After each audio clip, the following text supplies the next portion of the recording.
Hello everybody, my name is Mars, you can call me MG if you would like, and today I am going to be talking about all of the ways that I will be tackling the series that I'm in the middle of in 2026. If you missed it, I recently posted a video where I went through every single series that I'm in the middle of, and the total ended up being 63. That's a lot of series. That is an overwhelming amount of series, and I just cannot let that stand. I need to do something about it. So I'm actually doing a couple of different things, some little games to get me to read more from the series I'm already in the middle of instead of starting a bunch of new ones, because I am so good at starting series. I love reading a first book in a series. I just am so bad at continuing on with them and actually finishing the series. I don't know why I struggle with this. It's been a problem I've had my entire life as a reader. That was a bus that went by, I apologize. But yeah, I've just always been terrible at continuing and finishing series, so I have decided that I am going to make a huge effort towards actually finishing series that I'm in the middle of, because I don't have a problem with being in the middle of a bunch of series, but 63 just seems like a lot. So I've got two things that I will be talking about in this video today as parameters that I will be following in 2026 in order to start less series and continue and hopefully finish more of them.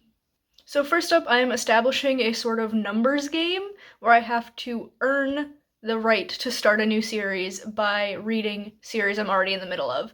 So I either have to continue 3 different series, well, I guess it doesn't have to be 3 different series, but read 3 series continuations, read 2 series where it's the last book that has been published, but it's not the end of the series, so catch up on 2 series, or I need to finish a series in order to unlock the ability to start a new series. I feel like this is a good way to keep the number a little bit under control. You know, it's a little bit one in, one out because I only need to finish 1 series in order to start a new one, but then it gets a little bit more complicated with catching up on 2 series or continuing 3 series.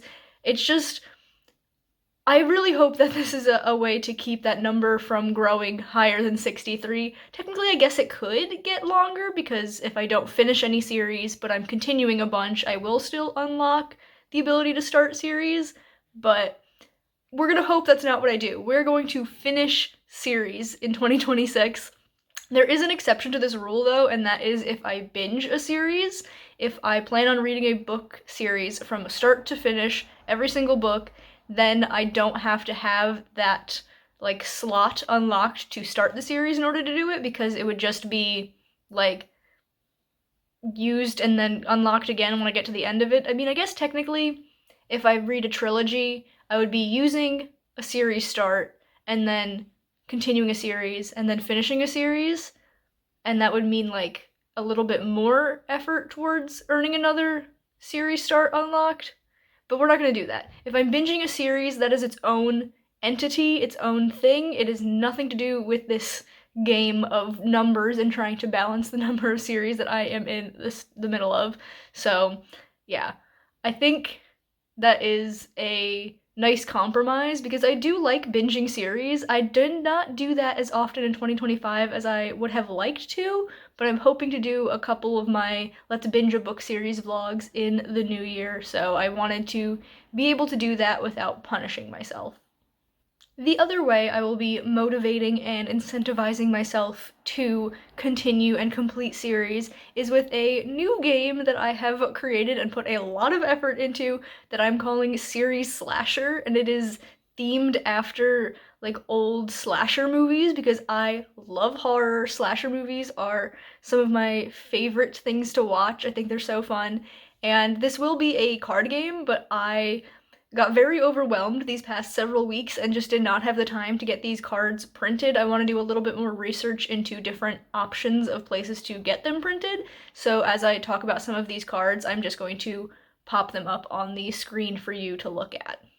Okay, so my boyfriend started making a lot of noise in the other room, so I had to stop filming for 20 minutes. So I'm a little bit lost on where I was, but I think I was just introducing you to Series Slasher. So the premise of this game is that you are in the town of Somber Hill, which, yes, is a play on Silent Hill, which isn't slasher, but it is still horror, and Somber Honey Books, the name of my channel. And this town has a problem with serial killers, so every time that you play this, which I will aim to do this monthly, but I make no promises, you will first pull a killer card, and there are 15 killer cards. Each one of them gives you a parameter. Of course, now there's a lot more cars going by. It's fine. Everything's fine. So the parameter could be a genre. For example, if you pull the Mother card, then you have to read all adult books. If you pull the Wolfman, it will give you a genre of fantasy, so some of them are genre cards. Some of them are a little bit looser, so for example, the Escaped Convict means you have to read all library borrows. It's just a way to narrow down the type of book that you will be reading for that round. Then you pull your hero cards, and there are a lot more heroes than killer cards. I'm not going to give you a number exactly because I have been adding more and more.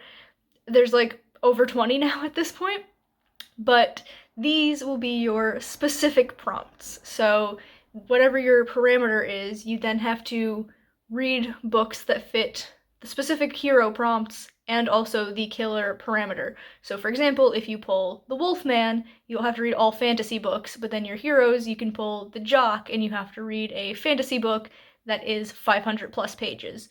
Or the Skeptic, you would read a fantasy book that is from a series you didn't know if you were going to continue. I hope that makes sense.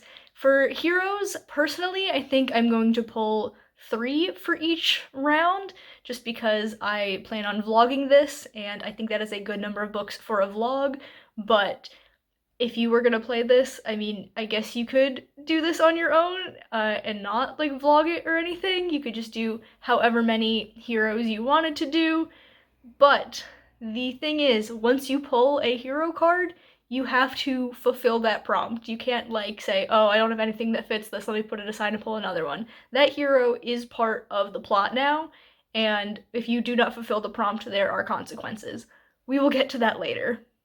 The other 2 types of cards are locations and weapons, and both of these categories have 8 different cards in them and are both optional. So if you don't complete them, then you don't have any consequences, but if you do complete them, you get a bonus. So the locations are challenges related to reading. So for example, the hotel means that you have to read your books during a 72-hour readathon, or the cemetery means you can only read your books after dark or before the sun rises.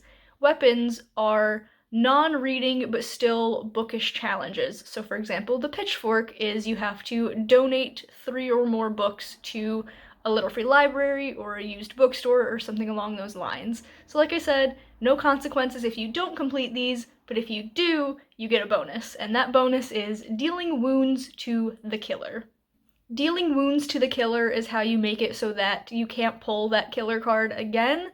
The way I will be playing it is 3 wounds means that the killer is defeated permanently and won't be an option for me to pull in the next month, probably until I reach the end of the year and I shuffle everything back into the deck and start over.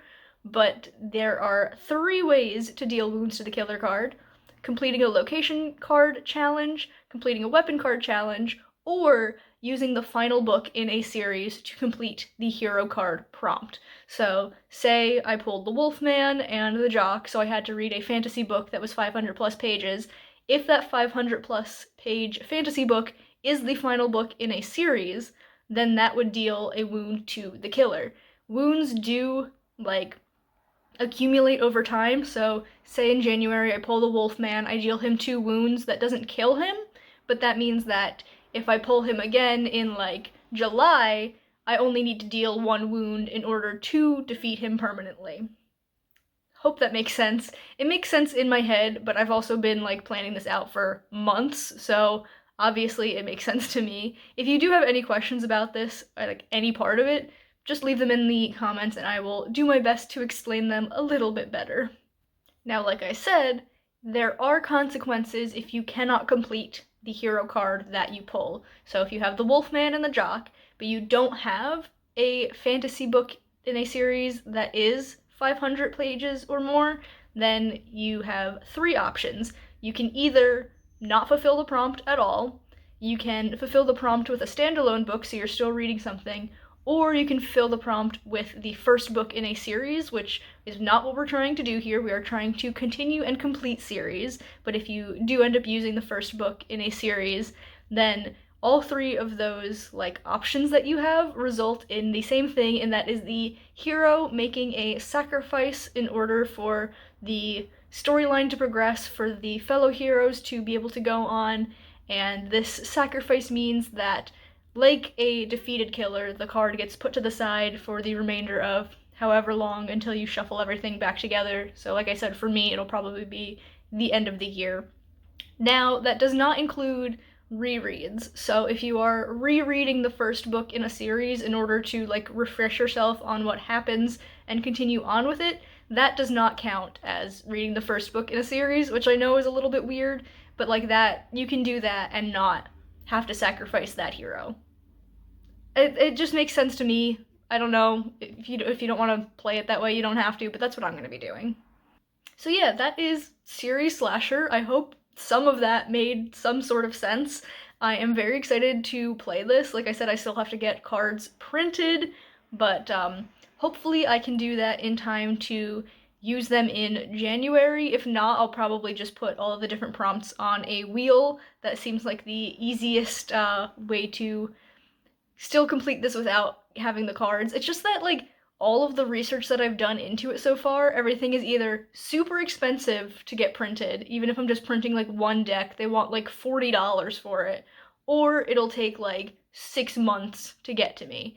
And I don't like either of those options, so I'm looking into other ways to get this done. If you have any tips or advice on how to get this done, definitely let me know, because I could use it. But yeah, I am still very excited to be playing this, and I hope that it's not a big old dumpster fire, because I haven't actually play tested this or anything. So we're just gonna kick off January and hope that it works. So yeah, that is what I've got to talk to you about today, the 2 different ways that I am pushing myself to continue and complete more series rather than starting a million new ones. Technically, there's a 3rd way that I'm doing that, and that is with the Somber Honey reading challenge, because all of the prompts are related to continuing and finishing series. I will leave a link to that video down below if you are interested, but for now, we have come to the end of this video.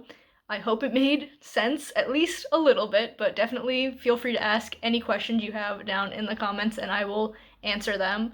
But if you've enjoyed this video, be sure to give it a big thumbs up. You can subscribe to my channel for more content, and that way I'll see you guys in the next one. Bye, everyone.